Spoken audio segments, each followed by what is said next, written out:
O negócio é o seguinte, mano. Estamos começando mais uma leitura. Leitura matinal, todo dia, às 11 da manhã. Tem aquela leitura marota. Se você estiver escutando a gente pelo Spotify ou pelas redes de podcast, não se esqueça, todo dia no canal Tamir Felipe do YouTube, também na plataforma roxa, vulgo Twitch. Todo dia livezinha. Hoje nós vamos começar a ler o Pasqualini, Política Social. Bases e sugestões para a política social. Meu caro amigo Samuelson deu uma explicação bem boa sobre esse livro. Falou o seguinte, ó. Todo comunista tem que ler o Capital. E todo trabalhista, necessariamente, é obrigado a ler Pasqualini. Então vamos começar a ler aí, em tese, o Capital dos Trabalhistas. Pode falar, meu bem? Eu vou almoçar já porque eu vou no centro. Aí depois você almoça. Vai fazer o que lá no centro? Comprar coisa pra levar. Tá bom, obrigado. Tá bom. Então é isso, pessoal. Hoje nós vamos iniciar. Lembrando sempre que você pode deixar seu like. Você não pode deixar seu like? Você pode deixar seu like. E você também pode fazer o quê? Você pode se inscrever no canal. E você também pode compartilhar com os amiguinhos. E você também pode, se você quiser e puder, contribuir com o Pix. Pix na tela com QR Code e também no Pix tamir.felipe@gmail.com. Demorou? Ou também escorregar aquele Prime na Twitch ou ser membro no canal. Então, sem mais delongas, partiu. Introdução, Alberto Pasqualini e o trabalhismo brasileiro. A primeira pessoa que me falou na conveniência e oportunidade de reunir e publicar as obras completas do senador Alberto Pasqualini foi o ministro Mário Meneghetti, amigo íntimo, devotado e querido do eminente homem público. Levei a ideia, então, ao deputado João Caruso, também amigo dedicado do senador e presidente do Partido Trabalhista do Rio Grande do Sul. Foi o deputado Caruso que recebi a incumbência e meios para esta edição especial. Obtida a desistência gentil da Livraria do Globo aos seus direitos e reedição da presente obra, única já editada, das 3 que compõem as obras completas do senador Pasqualini, começamos a trabalhar com o ilustre homem público. Sai hoje a lume o primeiro dos 3 volumes do plano que nos coube coordenar. Bases e sugestões para uma política social.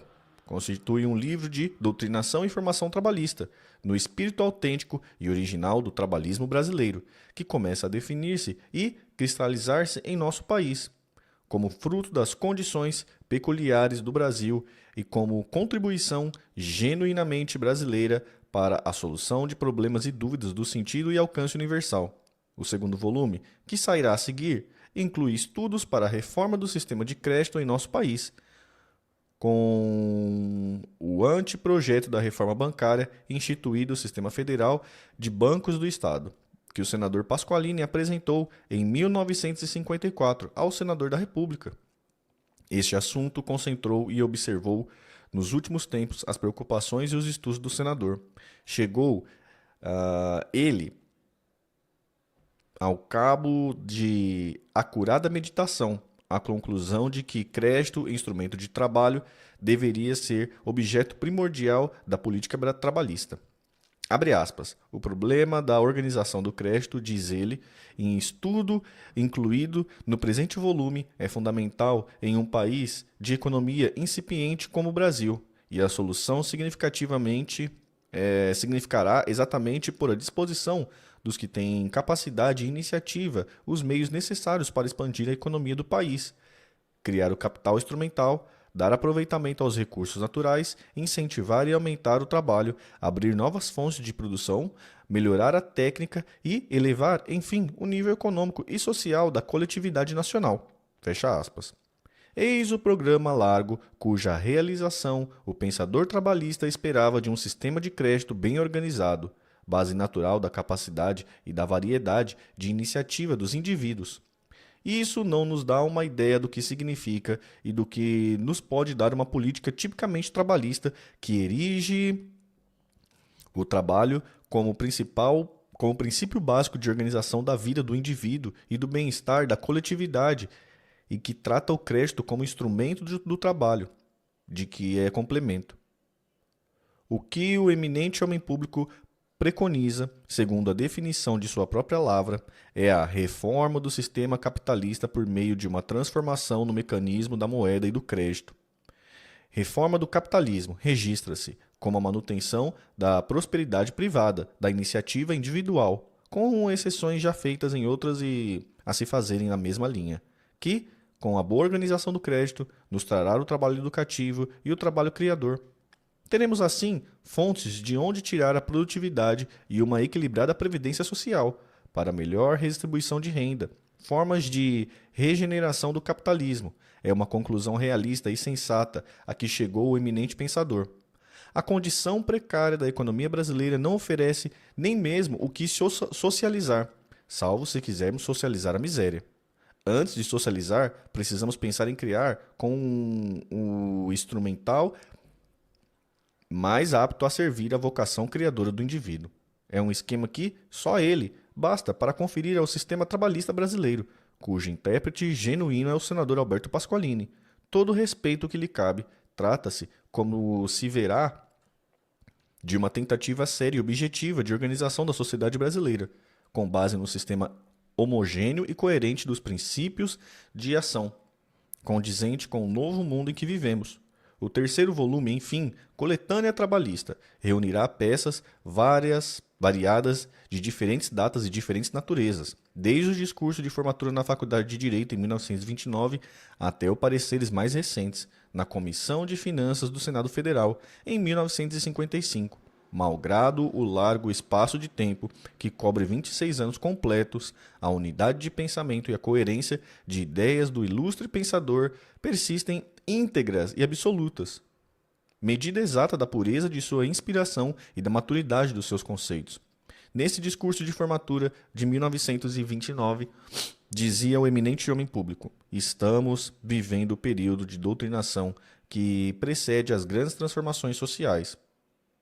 Era a antivisão do movimento que lhe caberia estruturar, de renovação político-social do Brasil, pregar, doutrinar, aluir resistências conservadoras, conquistar trincheiras e adeptos, dar homogeneidade e rumo ao movimento renovador. Eis o seu papel. Críticas superficiais e sem pertinência classificavam o Sr. Pasqualini como o teórico do trabalhismo. Ver-se que a classificação é inadequada. Ninguém menos teórico e, portanto, mais objetivo, mais receptivo e obediente à realidade circundante, às condições peculiares do meio e da época, do que o Sr. Alberto Pasqualini. Não seria de resto possível que o intérprete de um movimento essencialmente objetivo fosse um sonhador.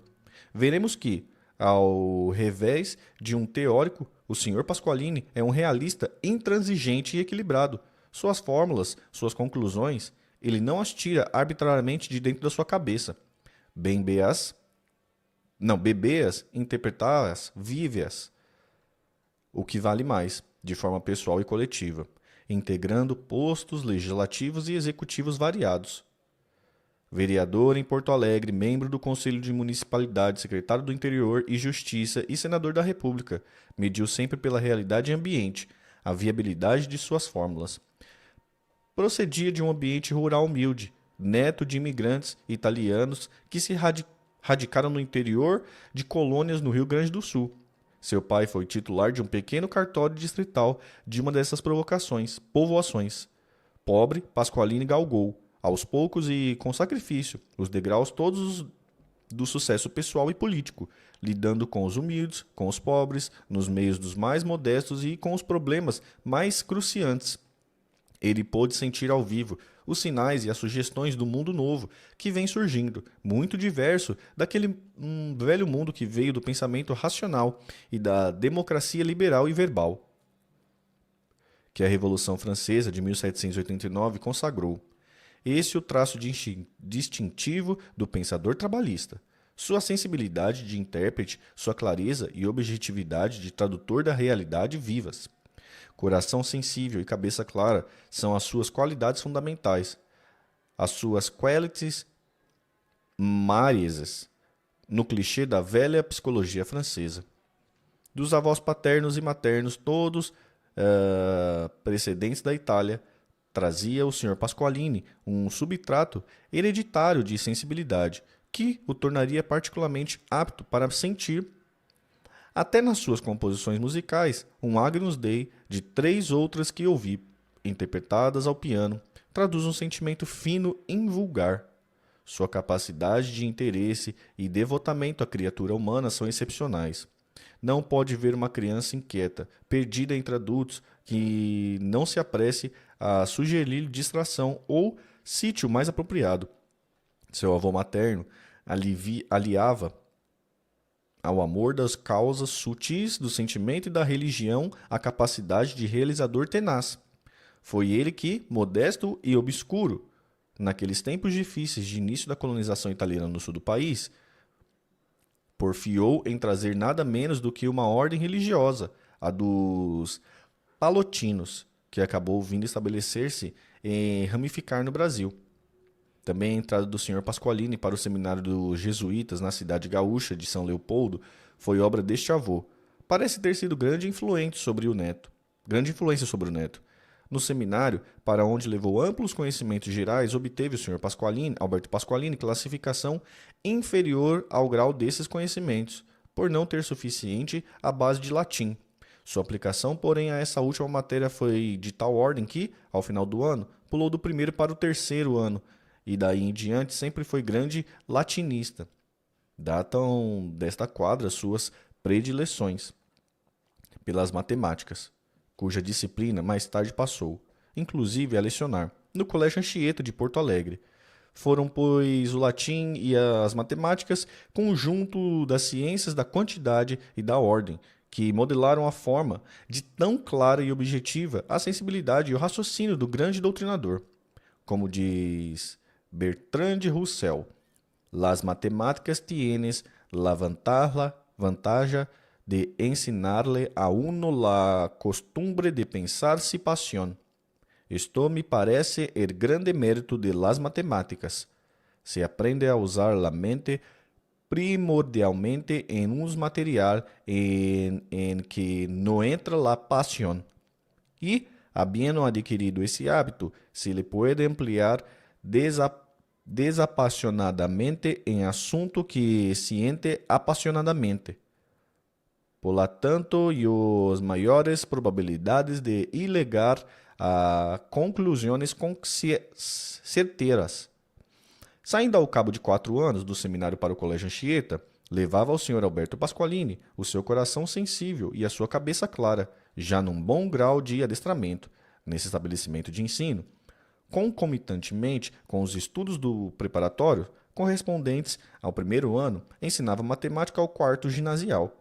E isso dá uma ideia da capacidade, sabendo-se, porém, que ensinava-se essa disciplina para custear as despesas aos seus estudos.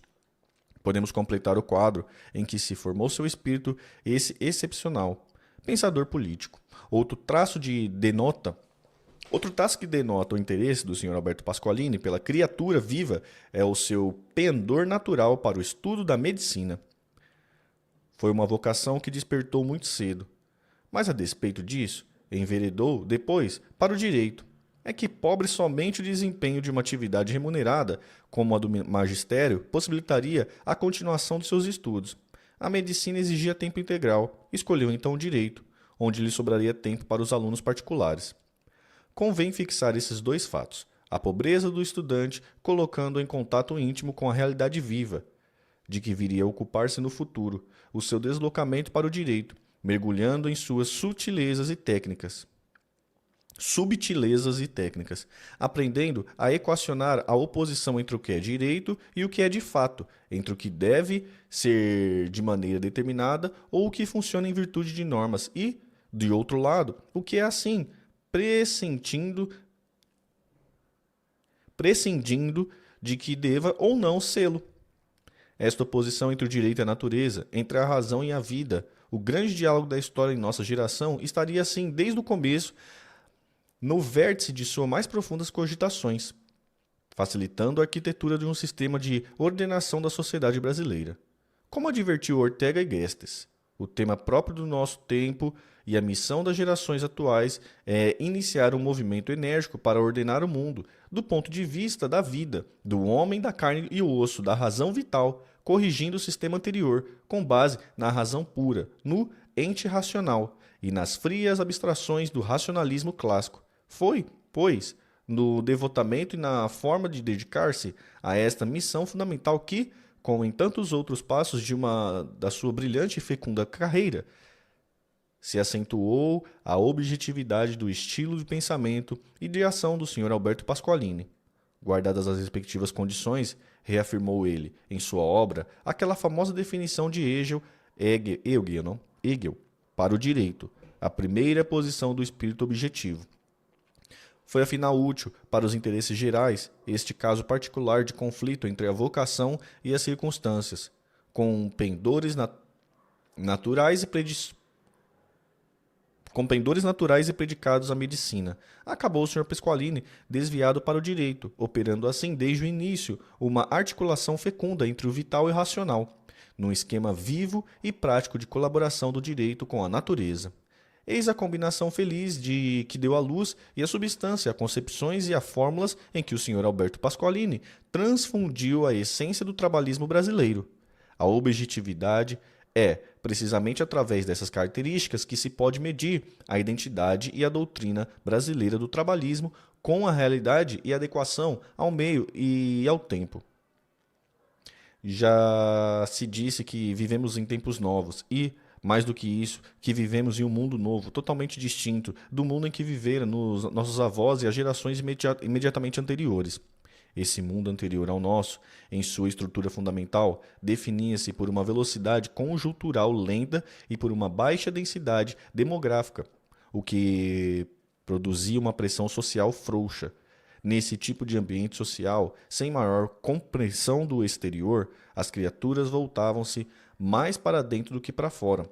A construção e invenções morais e institucionais que sustentavam o equilíbrio coletivo estavam mais aparentadas com o mundo interior do que com o exterior. Bom dia, Vitor. Bom dia, Katrina. Bom dia, Matheus. Bom dia, G. Bom dia, Heraldo.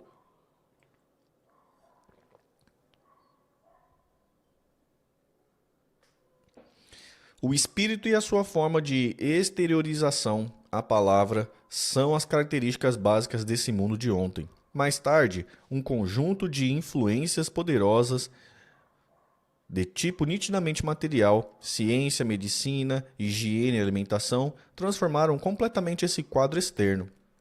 Sobreveio então aquilo que alguns autores classificam como uma revolução demográfica.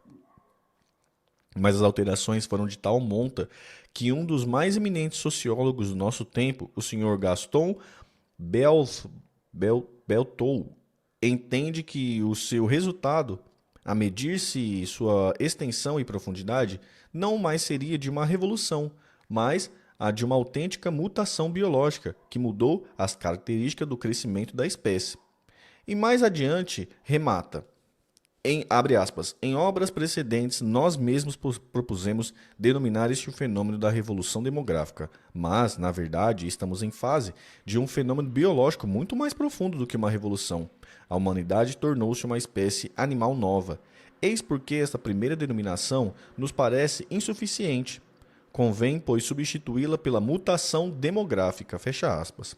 Essas palavras bastam para dar a ideia da profundidade da alteração verificada entre os dois mundos e da urgência e importância da adaptação dos nossos sistemas de instituições educativas e políticas a características e necessidades dessa espécie nova que somos nós. É um espectro fundamental, é um aspecto de fundamental significação que tem sido deixado de lado inexplicavelmente.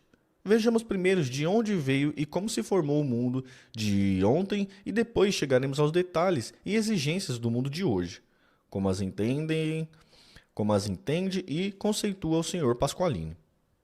O primeiro elemento que devemos tomar para caracterizar o mundo de ontem é aquilo que comumente se tem chamado de humanismo. trata-se, no mais largo sentido, de uma tendência que se definiu no período histórico da Renascença, de uma atitude do homem em face da vida e do mundo, tomando como base precisamente a criatura humana. Nutria-se do amor e do culto da antiguidade clássica, considerada como exemplo da afirmação da independência do espírito humano e, portanto, de seu valor autônomo e de sua dignidade. Era uma reação nítida ao sistema de disciplina e que esteve submetida ao homem durante a Idade Média. Mas essa reação em favor do homem, exaltando demasiado a sua independência, acabou por isolá-lo no meio ambiente e do sistema de forças exteriores, sociais e biológicas de que o homem é certamente uma expressão solidária. As consequências de um tal isolamento foram absolutas.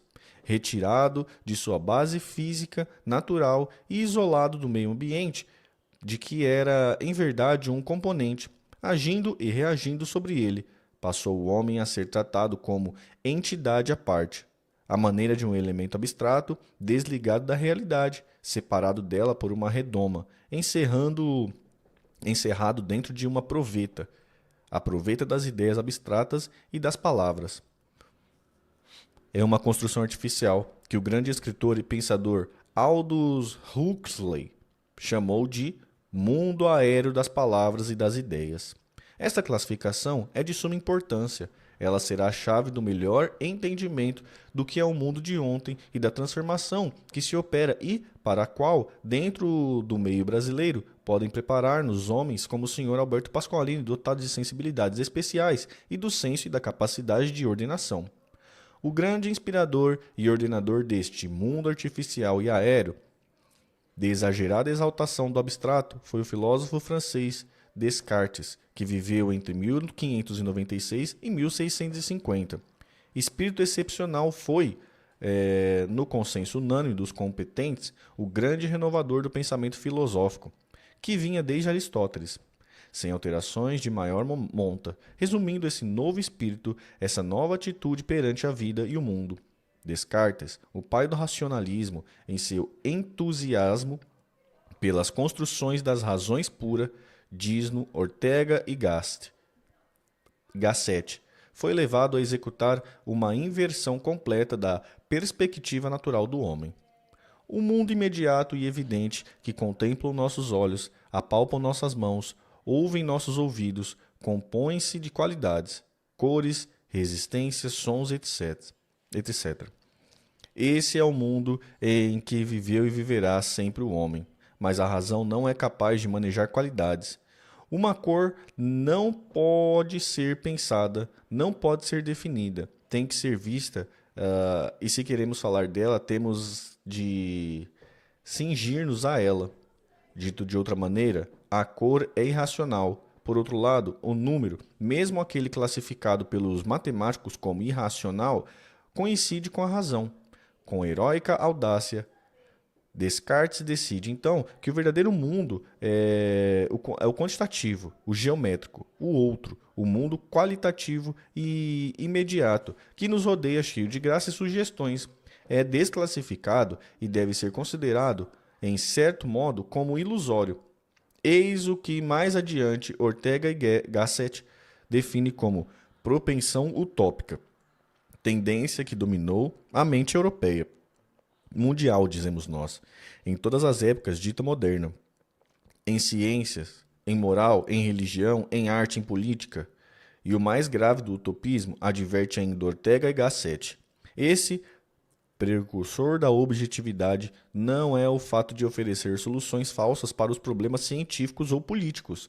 O mais grave deles é que não reconhece e não aceita os problemas, isto é, anula, elimina o real, na forma em que ele se apresenta, impondo-lhe, a priori, diz Gasset, formas artificiais e caprichosas. A razão pura constrói um mundo exemplar, o cosmos políticos, com a crença de que este é a verdadeira realidade e, por conseguinte, deve suplantar a realidade efetiva. Declarando duvidosa e, portanto, desprezível toda ideia ou crença que não tenha sido construída pela reason ou pela pure intellection. A filosofia cartesiana assenta na meditação quarta, que tudo o que a razão concebe segundo o que é devido, e não é possível que erre. Entre o Renascimento e 1700 se constrói o grande sistema racionalista, passando para o plano político suas formas de raciocínio.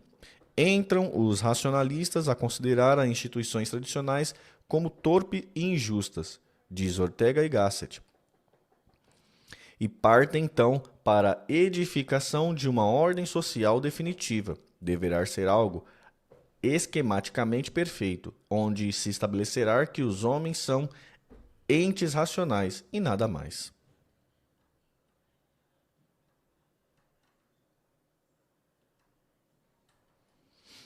Um edifício de conceitos políticos assim elaborado, acrescenta ainda o escritor espanhol, é uma lógica maravilhosa, isto é, de um rigor intelectual insuperável. Daí veio a inspiração e o modelo para a Assembleia Constituinte, que sucedeu à Revolução Francesa em 1789, e onde se faz a consagração final desses princípios, acolhendo estas linhas absolutas e inflexíveis. Face a solene declaração dos direitos do homem e do cidadão, a fim de que os atos do poder legislativo e do poder executivo, podendo ser a qualquer momento comparados com o fim de toda instituição política, sejam mais respeitados, a fim de que os direitos dos cidadãos, fundados em princípios simples e indiscutíveis, etc.,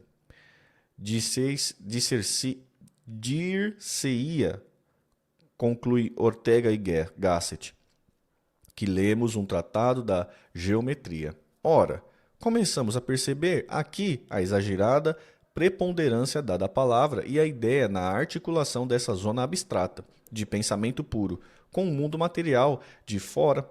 As ideias e as palavras seriam a solda indispensável. Sobre ela é que ficaria toda a vida humana. Daí por diante, pois só um material da ductilidade da palavra e das ideias poderia prestar-se a esta tentativa de articular entidades tão diferentes. Mas a verdade é que o sistema racionalista acabou por engendrar uma vida dupla, diz Gasset, e na qual aquilo que não somos espontaneamente, a razão pura, vem a substituir aquilo que verdadeiramente somos, a espontaneidade. O resultado aqui resume o grande pensador, abre aspas, em lugar de dizer o que pensamos, fingimos pensar o que dizemos, fecha aspas. E mais adiante completa seu pensamento, abre aspas, porque racionalismo, pensar more geométrico, constitui utopismo. Talvez em ciência, que é uma função contemplativa, tenha o utopismo um papel necessário e perdurável, mas política é a realização. Como, pois, não há de resultar contraditório com ela o espírito utopista, eis onde aparecem os sofistas e todos aqueles que fazem da retórica o seu instrumento por excelência, com a missão de apresentar uma aparência de verdade como sendo a verdade verdadeira. Veremos que eles e suas artes verbais desempenham funções fundamentais no sistema político, da ordenação, da convivência coletiva, oriundos do humanismo, do racionalismo, do liberalismo individual, da democracia liberal, base e fundo dos nossos partidos conservadores, ditos de centro, remanescentes autênticos de uma ordem de ideias, de uma posição perante a vida já inteiramente superada e morta, e não só sutil, mas nociva e prejudicial. É esta ideia morta que importa retirar, com energia do meio do nosso tempo. Ela não tem nenhuma utilidade, mais nenhuma chance de equacionar e resolver os problemas básicos de nossa época. Estes aí estão, em sua crua e urgente imposição, em sua exigência vital, tendo no campo da política, em que se resolve o equilíbrio das relações coletivas para permitir a boa produção dos indivíduos, como no campo educacional, em que se prepara o indivíduo para esta produção. Com relação à educação, nada mais oportuno do que o livro recente de Aldous Huxley, onde o capítulo intitulado L'Education de un amphibie Analisa o sistema de educação que herdamos, que é, de maneira predominante, a educação verbal, e que nos modela como um verdadeiro anfíbio, vivendo simultaneamente no mundo da experiência e no mundo das ideias, no mundo da apreensão direta da natureza, de Deus e de nós mesmos, e no mundo do conhecimento abstrato, verbalizado, relativo a esses fatos primordiais. A consequência, como ele mesmo a exprime, é que o que conseguimos é, o mais das vezes, tirar o próprio partido de ambos esses mundos. O capítulo deve ser lido e meditado por todos aqueles que se preocupam com os males do nosso mundo e que gostaria de ajudar a corrigi-los. Contudo, como é através da política e dos partidos que a exerçam, que se maneja e orienta a administração, que por sua vez estabelece e ministra a educação, nada pode ser feito enquanto não se modificar essa larga base da política verbal, da política das fórmulas vazias, da política das abstrações, que agarra como ostra na rocha dos interesses particulares, resiste e reage, prejudicando o interesse maior da coletividade. Uma das formas pela qual o político conservadores procura manter esse mundo aéreo de palavras e das ideias, que nos fala Huxley, é levantando um tabu na forma de uma anátema, né? Contra os percussores e os movimentos objetivos, pelo qual uma política de realidades em que não se aspire a fazer triunfar uma ideia como tal é tida e a vida como imoral, nada mais e nada menos. Chegamos assim à missão primordial dos novos tempos, que é, limpando o terreno desse entulho de uma idade morta, lançar os fundamentos salvadores de uma nova ordem, fazendo corajosamente a política das realidades vivas através das realizações concretas e através de um sistema novo de educação entrevisto por Huxley, o das humanidades não verbais, como o classifica e que se apoiam nas experiências e revelações do tipo do educador australiano M.F.M. Alexander, consagrada nas palavras de Dewey, quando o reconhece a força de certos hábitos e atitudes orgânicas, fundamentais e centrais que coincidam com cada um de nossos atos, cada emprego que fazemos de nós mesmos. É precisamente essa a dupla tarefa que se traçou o autor presente no livro, o Sr. Alberto Pasqualini, primeiramente combater pela doutrinação, pela conquista e formação de adeptos no terreno dos argumentos persuasivos, dos exemplos concretos e convincentes às forças que representam essa ordem morta. Os partidos políticos conservadores, que aí estão ainda sobre rótulos equívocos, mas com mentalidade nítida de liberalismo verbal, de utopismo e resistência à realidade circundante. São eles que emprestam aos textos constitucionais o caráter de frases sonoras e vazias, como adverte o Sr. Alberto Pasqualini, que consagram fórmulas inócuas como representação e justiça, ou slogans românticos inúteis como o preço da liberdade é a eterna vigilância.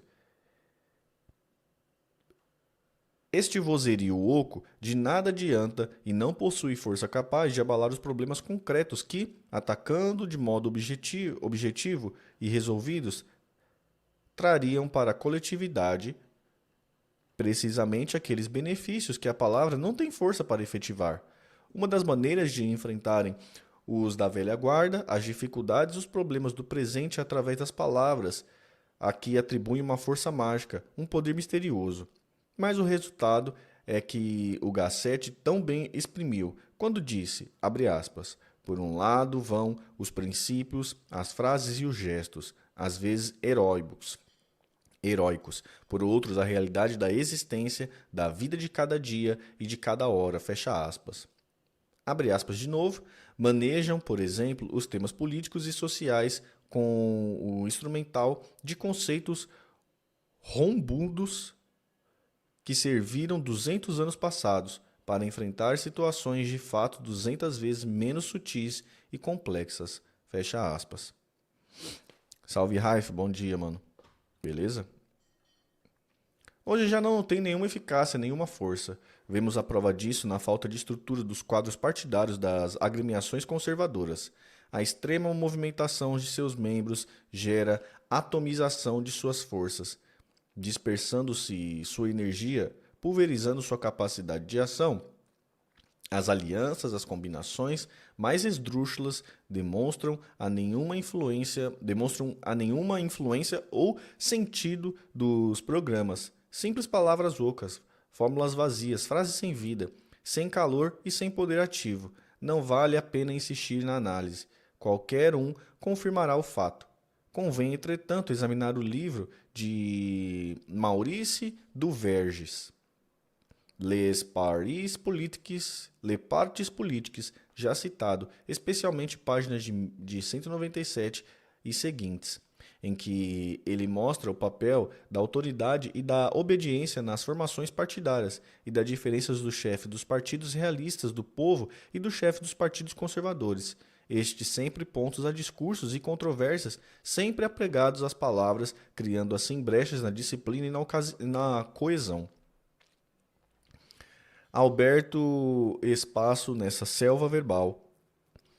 Começaram a examinar agora aquelas razões que fizeram o Sr. Alberto Pasqualini afirmar, no discurso proferido na segunda Convenção Nacional do PTB, em agosto de 1950, a história, porém, nos estimula e nos tranquiliza. Era a certeza dos novos rumos a instituições da tarefa objetiva, as fórmulas concretas que o futuro estava a reclamar. Um movimento novo capaz de restaurar de forma sólida as bases do equilíbrio da sociedade brasileira. Ninguém melhor do que o pensador francês Alain, citado por Duverges, resumiu a essência desse duplo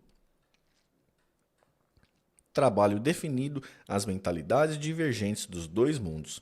Aquele dos conservadores que os franceses resumem com a palavra bourgeois, que vive no domínio das palavras, onde se procura convencer e persuadir. O comerciante persuade seu cliente, o advogado, o tribunal, o professor, os seus alunos.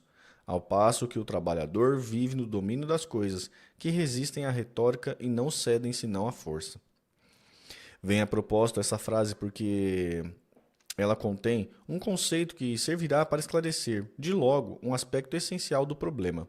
O trabalhador vive do domínio das coisas. Sim, este é um aspecto essencial. Tem escapado frequentemente a todos aqueles que estudam a nossa sociedade de hoje. O nosso mundo novo, precisamente aquelas circunstâncias que Baltol, acho que é isso, mano. Balfour, acho que TH é som de F, né? Balfour assinalou de forma tão clara. Constituímos mais do que um mundo novo, uma verdadeira espécie animal nova. As transformações sofridas pelo nosso mundo foram de tal ordem que teriam forçosamente de criar um homem novo, um homem que não se pode mais contentar com viver no mundo aéreo das ideias e das palavras. De que fala Huxley? Alterado o ritmo da vida, a velocidade conjectural, a densidade demográfica e a pressão social, criou-se um outro meio ambiente que transformou as criaturas ao seu modo. Antes, no mundo tranquilo e frouxo de ontem, as relações externas eram moderadas e suaves, vivendo mais para dentro de si mesmo, concentrado e amadurecendo interiormente, o homem levava pelo lado de fora uma vida sem pressões e cheia de lazeres, que eram utilizados para o cultivo e o trato dos refinamentos e dos passatempos. Cada um dispunha, como diz Henry Mann, daquilo que lhe era intrínseco, de um espaço próprio e inviolável no interior de sua célula social para desabrochar sua individualidade. Ora, esse quadro desafogado e esse tipo de vida se transformou a população do mundo que, em 1650, Descartes morreu neste ano, era de 450 milhões. Sobe para 2 bilhões e 200 milhões em 1940. Hoje está 2 bilhões e 700 milhões, crescendo a 120 novas bocas por dia, na taxa anual de 1,7%. Os habitantes da Terra chegarão ao dobro no final do século e atingirão os 13 bilhões no ano de 2050. A Europa até 1800, com 180 milhões, chegos aos 50 milhões. Não. A Europa até 1800, com 180 milhões, chegou aos 500 milhões em 1930, a despeito das guerras e da intensa imigração entre essas datas. O século XIX foi, em verdade, o século da inflamação demográfica. A China, o Japão e a Índia, para falar do Oriente, também caminharam a passos gigantes. O Japão atinge agora seu nível demográfico explosivo, 90 milhões. A China aumenta cada ano a cerca de 12 milhões de novas bocas para alimentar. A África, a Oceania e a América não ficam atrás. A América do Sul é a região mais dinâmica do mundo. Nenhum elemento mais expressivo do que o fornecimento pelo paralelo com o crescimento demográfico da América do Norte. Com 23 milhões a menos em 1920, a América do Sul atualmente já superou sua rival em mais de 10 milhões. Em 1970, terá 275 milhões e chegará aos 500 milhões no ano de 2000, quando a América do Norte oscilará entre 250 e 270 milhões. Sabendo-se que a taxa anual da América do Sul é de 2,5%, pode-se imaginar o ritmo da expansão demográfica do Brasil, que marcha na taxa de 2,7%. Seremos em breve uma torrente humana impetuosa. O Brasil passou de 1.900.000 em 1776 a 5.340.000 em 1830 e a 14 milhões no ano da República. Somos hoje mais de 60 milhões. Em 1980 deveremos ser mais de 100 milhões. O Brasil é a região do globo em que mais rápida se faz a expansão demográfica. É certo, como assegura o estudioso francês Jacques Lambert, que percorrerá em pouco tempo a distância que o separa nesse particular das grandes potências mundiais, mas que esperar com respeito à distância cultural é técnica? Hã? Não, é uma pergunta para a gente. Mais que esperar com respeito à distância cultural e técnica, a nossa pobre capital, que foi em verdade uma cidade maravilhosa, quando não vivia tão atravancada como agora, tinha 114 mil habitantes em 1822, ano da independência. No ano seguinte, ao ano da República, tinha 522 mil habitantes. Hoje, chegamos a quadruplicar esse número. A cidade de São Paulo, na mudança do século, tinha 239 mil habitantes. Verdadeiramente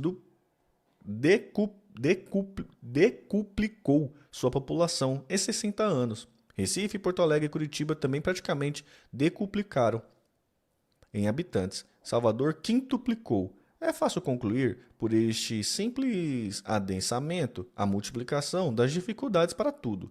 Habitação, alimentação, transporte, escola, higiene, água, esgoto, etc. Temos, aliás, a amostra viva dessa realidade na situação angustiosa do Rio. Dispenso-me a entrar em detalhes.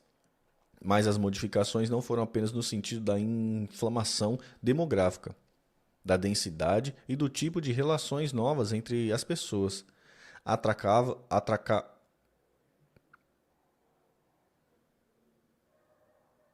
Atravancando-se, atropelando-se, invadindo espaços umas das outras, intrometendo-se umas nas vidas das outras, com suas habitações coletivas, com seus ruídos, com suas músicas, com toda a cacofonia urbana que acabou com a zona de intimidade protetora, que a população rarefeita e os espaços de sobra permitiam. Isso não foi o mais grave e nem o mais grave das as consequências da escassez de possibilidades de dar a essa população engrossadas o tratamento adequado, os da educação, da formação disciplinar e social, de molde a facilitar os contatos e a convivência coletiva. Embora essa deficiência tenha tido papel importante na subversão do estilo antigo, gerando, em lugar dos contatos suaves, os atritos ásperos, isto ainda não pertence ao repertório das transformações principais. Vejamos algumas dessas sem entrar em detalhes, apenas para dar uma ideia da sua natureza e influência. 1.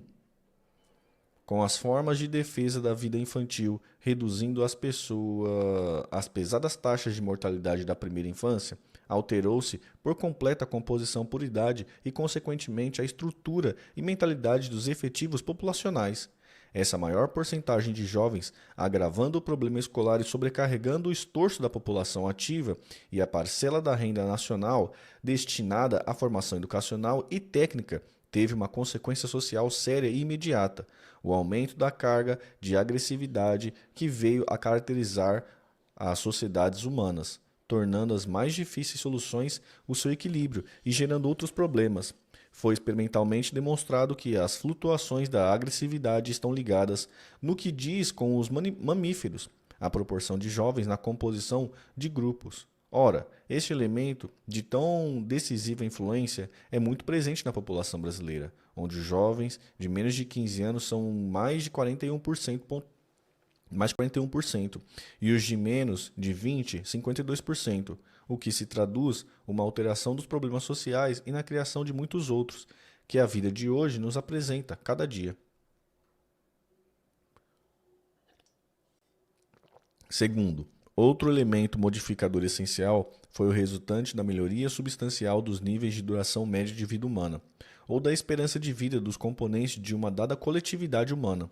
Conquistas da cidade, da técnica, da higiene e da alimentação melhor balanceada lograram fazer que um maior número de pessoas vivam mais. É evidente que quando a duração média da vida é muito curta, como nas sociedades primitivas, os regimes de castas e, regi, e de, e de castas e de rígidas tradições disciplinadoras se cristalizam. Os mecanismos seletivos não dispõem de tempo para operar, as capacidades não dispõem de tempo para definir-se, amadurecer e afirmar-se.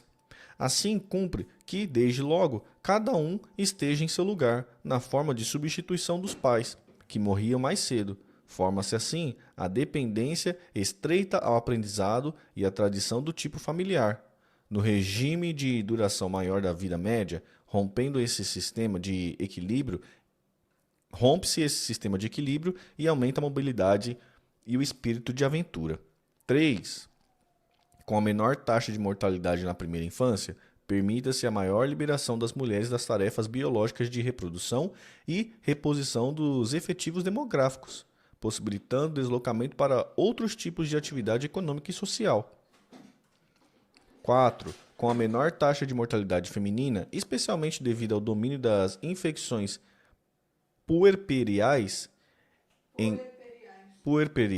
engrossam enormemente os índices de participações das mulheres nas composições dos contingentes sociais, com uma extensa gama de consequências, entre elas o reforço da objetividade e do bom senso prático não verbal. 5. Outra característica da transformação demográfica do Ocidente é o maior grau de fecundidade das classes inferiores e que determina uma preponderância favorável a estes grupos, com probabilidade de ascensão social maior. Ora, basta considerar ainda que, sumariamente, como fizemos aqui, esses elementos para ter uma ideia do tipo de organismo social com que deva lidar os políticos, está evidente que, pela sua diferente estrutura, estamos em presença de uma espécie que, vivendo de dentro de condições ambientais novas, teria certamente diferenciar-se. Essa espécie nova não se afirma por diferenças somáticas. São mutuações de natureza social e estrutural, afirma Belfort e Henri de Man. Esse último frisa que o gigantismo de que sofre nossa época tomou em lugar de formas biológicas, formas sociais, bem mais complicadas. Daí a consequência de que os problemas de direção e de gestão são mais importantes que o de propriedade. Esquematicamente, poderíamos dizer que em consequência de um alastramento dos efetivos humanos, eles penderam em profundidade para ganhar em superfície e em ímpeto. É lógico que, como consequência primeira, virá uma maior mobilidade e todas as demais consequências do movimento. Além do número, acrescentamos agora mobilidade, ímpeto, necessidades concretas e caráter popular. Eis o que deve merecer a atenção dos espíritos sensatos e precavidos. Poucos, contudo, enxergam essa verdade. O estilo de política deixou de ser política de palavras para ser a política de pessoas. Salta aos olhos, pois, que a maneira de tratar com estas massas humanas não pode ser a mesma empregada no tempo velho estilo social, que o sistema filosófico racionalista definiu e que o liberalismo individual pode atender na sua época própria. Numa instituição perfeita do fenômeno, o eminente ensaísta argentino Sr. Alfredo Palacios pode escrever: La política nos faena que se satisfaga con solo el intelecto ni solo mediante la acción individual. Por el contrario, el área política comienza propiamente donde el puro entendimiento y el individuo aislado concluyen y aparecen las masas sociales batiéndose en una dinámica apasionada. El termo de nuestro propósito no puede ser otro, por consecuente, que alarga hasta essas massas.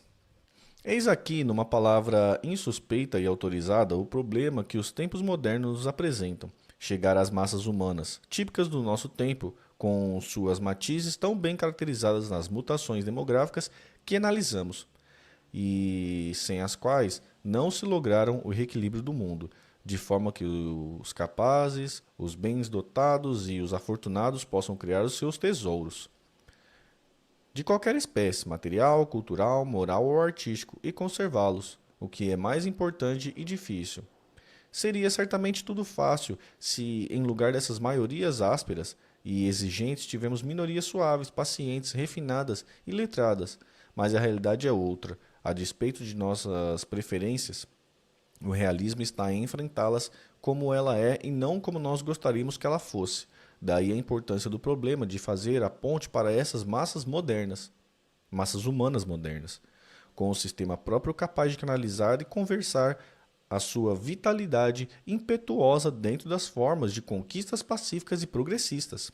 Essas formas são o âmbito da política. Nele impõe-se completamente que tenhamos os elementos de atração das massas para efeito dessa atuação ideal. Esses elementos de ligação são os líderes populares e os chefes de partidos de massa. Eles são uma necessidade inelutável e fornecem uma proteção preciosa. Basta considerar o que tem sido no curso da história, as explosões das massas descontroladas, para melhor compreender o que ficamos devendo aos controladores. Naturalmente, os chefes populares terão de fazer concessões às massas, mas essas concessões no sistema trabalhista serão feitas dentro dos limites da Constituição e da ordem econômica vigente, como define o Sr. Alberto Pasqualini na presente obra.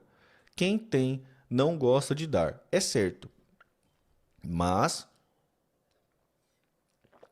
o que não for cedido com moderação será tomado, com violência inevitavelmente, em condições piores para ambos os campos sociais, maiorias e minorias. Romper o equilíbrio e eliminar o sistema de colaboração essencial não é bom. As massas também precisam das elites progressistas e orientadoras. E estas não podem excluir aquelas, nem ignorá-las, nem reduzi-las, mas apenas orientá-las e modificá-las. Não, por certo, da noite para o dia, como pretendem e exigem alguns espíritos deslocados da realidade, mas devagar, lenta e pacientemente, na base da modificação e concessão recíprocas. Este é o papel do trabalhismo, quando ele passa a fase inicial de tumulto tiver adquirido a consistência ativa dos princípios e na fórmula sugeridas pelo eminente pensador trabalhista e como leito disciplinador de um grande rio, tiver sido aprofundado com paciência e sabedoria. Em conclusão do que vimos, define-se a nova forma de ação, para um mundo repleto e que ameaças nos esmagar sob o peso do número e da violência de suas exigências vitais. Só temos uma resposta: dar-lhe equilíbrio através de maior massa de bens e serviços. É uma resposta objetiva que só o trabalho pode dar. Trabalho de todos, não de alguns, escravos, inferiores ou etc. O que e com maior rendimento. Para isso, lidando com um homem reativo, isso é susceptível de estímulos, o primeiro passo é criar-se a mística do trabalho, isto é, o trabalhismo operante, como aqui se procura construir. Na concretização de sua estrutura, ressalta, no esquema prático do Sr. Alberto Pasqualini, a função de líderes como o Sr. João Goulart, o condutor da marcha objetiva da política trabalhista, com condições naturais para a chefia, com a capacidade de receber e transmitir, a sensibilidade para os problemas alheios e o magnetismo de comandante nato. Sensível e sereno, ele teve homologada pela confiança da massa a herança espiritual que recebeu na missão que lhe deu Vargas, de executar a cruzada renovadora, equilibrando, dentro do avanço tumultuoso próprio da fase pioneira, o condutor da marcha trabalhista. O Sr. João Goulart vem cumprindo a sua função de forma exemplar e proveitosa. Esta, ainda, praticamente, no limbo original. A idade trabalhista do Brasil, vislumbrada e inspirada por Getúlio Vargas, a tarefa dessa idade trabalhista é efetivar, através de fórmulas ativas, o equilíbrio entre as duas formas de abstração. A que levou o repúdio do real pelo exagero do racional e do verbal, e a que levou o repúdio do espiritual pelo exclusivismo do material, característico do sistema proposto por Marx. Não importa que outros, antes de Getúlio, tenham tido a prioridade na ideia e lhe tivesse aberto os olhos para sugestões dos tempos novos. A verdade é que, de posse dessa mensagem, foi ele que soube verificá-la, transfundindo nela sentimento e calor humano para transmiti-la ao povo. Por isso, foi ele que ficou no coração e na gratidão das massas, e não os formuladores das ideias. É, pois, justo que seja Getúlio Vargas o marco inicial do trabalhismo no Brasil. Na reste aberta pela sua visão, insere-se a obra do Sr. Pasqualini, apontando rumos e disciplinando o instrumental subjetivo e objetivo da cruzada renovadora. Conduzindo a marcha vem o chefe do trabalhismo, o Sr. João Goulart, e na vanguarda, como ponta de lança, aparece a figura moça e enérgica do Sr. Leonel Brizola, levantando poeira no tropel vitorioso, como todo movimento renovador e pioneiro. A luta faz-se em duas frentes, com a retaguarda, onde esbraveja a reação, e com a vanguarda, em que se amontina um mundo novo a ser disciplinado.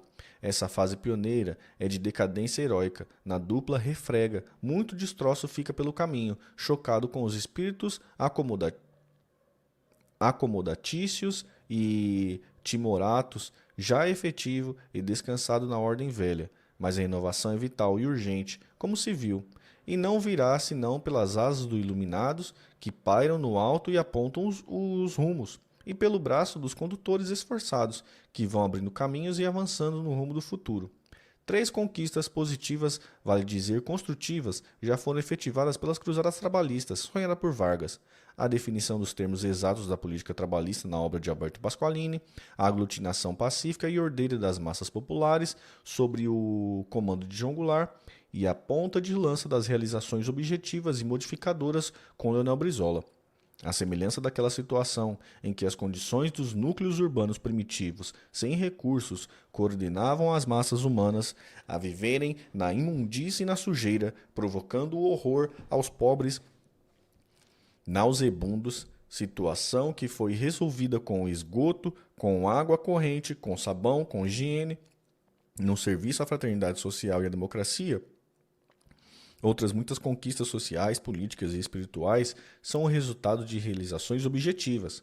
Antigamente, como recorda Huxley no capítulo Hyperion pur un cetri, nos tempos da velha Roma, solicitar os sufrágios do povo comum equivalia a mendigar ao seu hálito nausebundo. Os candidatos aos cargos eletivos eram aqueles que concordavam em afrontar o hálito dos comedores de alho. Quando a coroa foi oferecida a César, o populacho aplaudiu.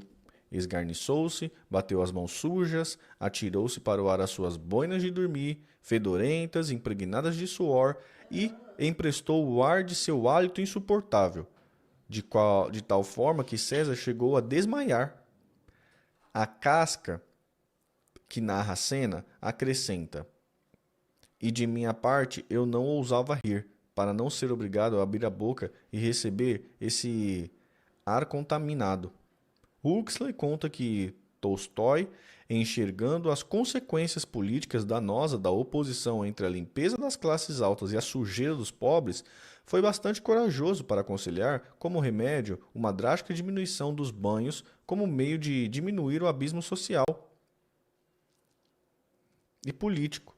Mas o amor fraterno no interior das nações foi servido pelo desenvolvimento, em muitos domínios diferentes, de técnica para assegurar a limpeza a bom preço, de forma que o mundo pudesse dar-se ao luxo de não ser repulsivo.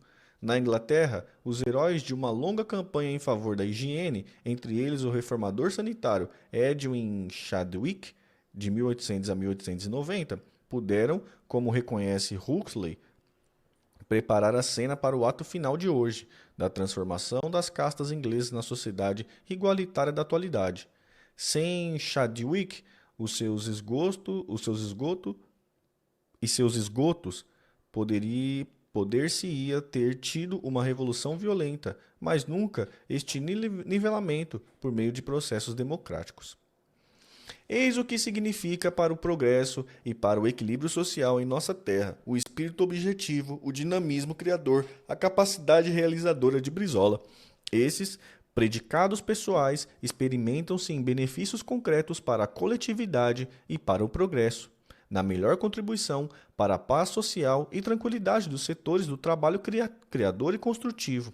Urbanização, asfaltamento, alargamento de ruas, construção de grandes hidráulicas, prolongamento dos esgotos e redes de água, melhoria do transporte de ônibus e início do trólebus, construção de 137 escolas, suprindo déficit escolar, implantação do regime de justiça tributária, são algumas das suas realizações como prefeito de Porto Alegre, que significam serviços para o presente e garantia para o futuro, além de base para a expansão e aperfeiçoamento de inúmeras outras atividades criadoras. Eis um sistema objetivo cumprindo uma função complexa, como um exemplo de política de realização, política de realidade, políticas objetivas, como é da índole da política trabalhista. Tá vendo, meu bem, ali, ó? Alargamentos de ruas, tá vendo? Então, mas na prática como funciona? Isso é importante. Alargamento de rua. Não, eu sei, mas pra você alargar a rua, você tem que levar alguma coisa pra trás. Então, Se tiver dos dois lados. tem que ter uma política pública. Se tiver de um lado só, Não, beleza, a política pública vai alargar essa rua, faz como? não pode deixar construir um prédio sem alargar a rua. Tem que comer o terreno do próprio prédio.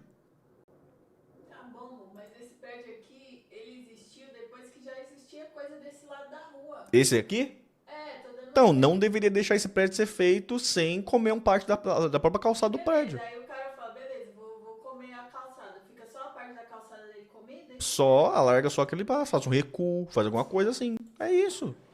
Faz um recuo. Entendi. É que você fala largar a rua, eu imagino The Sims. Não. Pegar a casa e pôr pra trás. Não. Tem que alargar pelo menos alargar a própria rua. Nós estamos brincando aqui, gente, porque aqui na rua o pessoal vai construindo prédio, uma rua que é residencial, rua de duplo sentido e o bagulho tá virando caos. Estão construindo mais um ali e tá virando caos. Ninguém tá nem aí pra isso aí, não. Sempre. Não, obrigado. Tem certeza, né? Tenho. O estilo objetivo dos partidos de massa é um resultante da identidade dessas massas com o problema materiais da existência, cuja preponderância sobre os demais é, hoje, inquestionável. Esses problemas são vitais, confrontados com o grande número. Efeito da inflação demográfica. Os problemas materiais exigem soluções que possam produzir rendimentos copioso, de forma a atender o maior número. As massas humanas, dependentes dessas soluções, indissoluvelmente vinculadas a esses problemas, exigem o exame deles e forçam o seu equacionamento. Mas as massas não são passivas e nem conformadas. Elas reagem ante os problemas e depois ante as soluções oferecidas, aceitando-as ou não e dando-lhes ou não sua colaboração. As massas, afinal, são um grande motor, como reconhecia Palácios. De sua identidade com os problemas e as soluções nascem o dinamismo e a força da política objetiva. Quando as massas são conquistadas e colaboram, temos então os grandes resultados. Daí a justeza e o conceito de Göttingen, segundo a qual as épocas de progresso são objetivas, ao passo que as pessoas e dissoluções são nitidamente subjetivas. Essas últimas são aquelas em que o alcance das soluções dadas aos problemas é limitado. Quando existe, a política de palavras não alcança esses resultados. Estabelecer, pois essa coordenação das massas e fazê-las participar das soluções dos problemas comuns é tarefa essencial e de interesse geral. Tarefas delicadas. Comporta gradações por etapas. As massas sentem a pressão dos problemas e reagem prontamente. Importa não permitir que essas reações assumam formas violentas e o que ofenderia o mecanismo de colaboração social. Daí a parte que toca os intérpretes sensíveis, que se antecipam às explosões violentas e insopitáveis. Eles devem perceber as inquietações sintomáticas e traduzi-las em forma clara para permitir formulação de receita e aplicação de terapêutica. Do sucesso dos intérpretes deveria o caráter objetivo ou subjetivo da fase histórica. Para que uma modificação da alma da história chegue às massas, tem que de começar por influir nas minorias seletas. Contudo, os membros dessa minoria são de duas classes, homens de ação e homens de contemplação. Não padece dúvida de que as novas tendências, ainda germinantes e débeis, serão percebidas primeiro pelos temperamentos contemplativos e só mais tarde pelos tipos ativos. A urgência do momento impede o homem de ação de sentir as vagas brisas iniciais que, de imediato, não podem encher seus práticos velames. Ora, o Sr. Alberto Pasqualini, com predicados especiais para esse tipo de interpretações, sobre as condições que modelaram o seu coração sensível e sua cabeça clara, pode não só sentir esses indícios bruxuleantes dos tempos novos, na sua função de contemplação, mas também na sua função de ação, dar forma definitiva e objetiva a essa mensagem anunciadoras, traduzindo-se em rumos práticos para orientar as massas realistas e objetivas do trabalhismo, e em fórmulas orgânicas para promover a educação, a formação e a preparação de líderes capazes de chegarem a elas. Esta é a grande contribuição que dá o eminente homem público ao Partido Trabalhista Brasileiro e, através dele, coletividamente nacional. Os temas que debate nesse volume pode oferecer a medida dessa distribuição, versando problemas práticos dos interesses direto e imediato das massas e suscetíveis de obterem sua confiança e promoverem sua colaboração. Exame das formas do capitalismo e do socialismo, participação dos trabalhadores nos lucros na forma adequada, a justa repartição e os fatores da usura social, diretrizes fundamentais do trabalhismo brasileiro, questão agrária e, mais do que tudo, o exame da importância da educação e do mecanismo da moeda e do crédito como base do trabalho criador, como formas de organização e aperfeiçoamento do esforço e da colaboração social. Foram ângulos através dos quais pode elaborar uma estrutura orgânica e ativa para impedimento explosões, para, impedindo explosões violentas, promover a participação efetiva das massas no empreendimento comum, que o conseguiu com sucesso, diz-nos o prestígio crescente do partido e a contagiante popularidade da ideia trabalhista. Atualmente estamos no início de uma cruzada. As imperfeições, os excessos, as impropriedades são contingentes e inevitáveis dessa fase. Mas o valor do sistema próspero proposto pelo senador Pasqualini está em que ele oferece uma base de organização crescente e progressiva. Contudo, como frisa o eminente pensador na presente obra, no capítulo relativo às diretrizes fundamentais do trabalhismo brasileiro, esse esforço redentor deve processar-se pela educação e pelo trabalho construtivo dentro da ordem constitucional vigente. Fugiu ele, numa demonstração definitiva de realismo e de equilíbrio, às aventuras intelectuais, às fórmulas cerebrais, que têm prejudicado mais do que servido ao povo, desviando do alvo verdadeiro. A pedra angular de seu sistema está na exaltação do trabalho e uma categoria superior, na qual não seja apenas uma forma econômica da produção da riqueza material, mas um sistema auxiliar de ordenação e educação interior do homem, no sentido em que Dewey entendia as experiências do educador australiano Alexander. O trabalho e a disciplina que o trabalho exige para afetizar-se de forma produtiva e ideal encerram, em verdade, um sistema de educação, ajudando pela visão clara e evidente do senador Pasqualini. Comecei também a perceber que as palavras do trabalho, em verdade, como afirma D'Urberville, está carregada de muito mais sentido do que, à primeira vista, advertimos. Se consideramos que um trabalho, qualquer que ele seja, encerra, além da parte técnica, também a parte de organização, veremos que aí começa a escola. Além disso, encerra ainda o trabalho um outro elemento, sentido de continuidade, que nos leva a prosseguir para chegar ao fim. É uma forma de coerção necessária à natureza humana.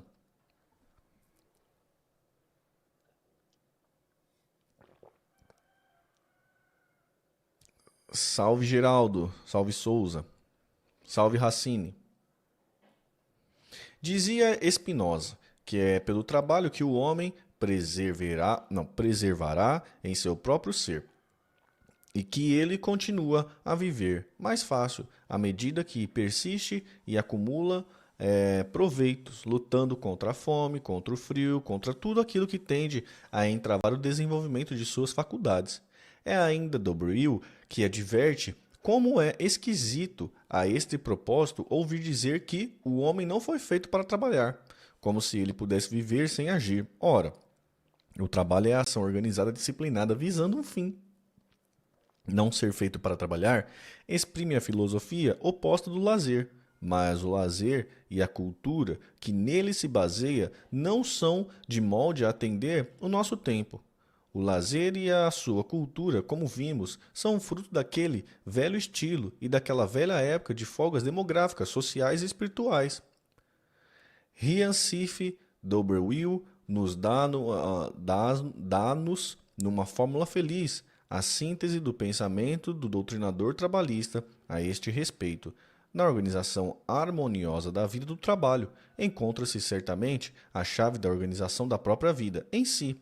É o caso que, versado como é o senhor Alberto Pasqualini, e profundo nas fontes mais puras da inspiração cristã, recolocou o trabalho base essencial do trabalhismo, dentro de suas verdadeiras origens, partindo da interpretação da queda original da redenção pela obrigação moral do trabalho. Erigiu o Sr. Alberto Pasqualini, o trabalho como fundamento de uma ideal de fé de redenção total. O trabalho como escola de disciplina pessoal e de formação de personalidade, do trabalho como base de criação material e de bem-estar social. O trabalho como base do sistema político e econômico, de equilíbrio coletivo e de realização e felicidade pessoal. É evidente que este trabalho, assim dignificado, não é aquele outro denunciado pelo pensador trabalhista. Porque há duas maneiras de viver, do trabalho próprio ou do trabalho alheio. Parece-me que esta segunda forma é um desafio lançado à face de Deus. Não disse o Criador que o homem haveria de ganhar o pão de cada dia com o suor do seu rosto? Não. Não. O trabalho do trabalhismo brasileiro, como o definiu o senhor Alberto Pasqualini, é o trabalho do ideal da fé na redenção pelo trabalho, porque, como diz ele, a vida só tem expressão, só tem sentido, só tem beleza quando guiada por um ideal. Ideal de bondade, de justiça e humanidade, que nos faça compreender as exigências e as misérias terrenas, nos dê força e coragem para superá-las e nos aproxime sempre mais da perfeição, que só existe fora dos limites humanos. Isso é a vastidão e na glória de Deus. Quero pedir desculpas por ter retido os leitores por tanto tempo, impedindo-os de chegar mais cedo ao pensamento e às ideias do eminente homem público. Mas este e os 2 volumes seguintes do senador Pasqualini serão, a nosso ver, o verdadeiro catecismo do trabalhista brasileiro. Diretrizes fundamentais, ideias básicas, língua específica do trabalhismo e até slogans partidários terão agora, do Amazonas ao Rio Grande, uma coerência intrínseca e uma unidade de estilo. Existe sistema inteiriço de ideias básicas e de providências orgânicas constituirão a armadura, o leito de disciplina do trabalhismo, das massas e dos líderes, preparando-os para uma eficácia crescente. Esse enquadramento orgânico será a condição da vitória do trabalhismo, dando-lhes mais profunda identificação com o interesse público e com a cartilha para a formação de quadros, o que é urgente. Eis o grande serviço prestado por Alberto Pasqualini que nós, os seus amigos e discípulos, tomamos a peito fixar, de forma precisa, dentro do quadro geral do trabalhismo brasileiro. Esta é a minha escusa. Rafael Veríssimo Azambuja. Boa, gente. Introdução. Conseguimos aí, hein? Boa, conseguimos aqui a introdução. Foram 26 páginas de introdução. 26 páginas de introdução. Foi legal, hein, mano? Não se esqueça de curtir o vídeo, se inscrever no canal Live todo dia. Ah, se você estiver vendo esse livro pelo canal de Tamir Lendo, que é o canal de leitura, vai lá no canal Tamir Felipe, que lá onde eu faço live, coisa e tal, aí eu só pego a leitura e jogo aqui nesse novo canal, tá bom? Tamo junto. Boa, pessoal. Interessante, hein? Interessante, hein?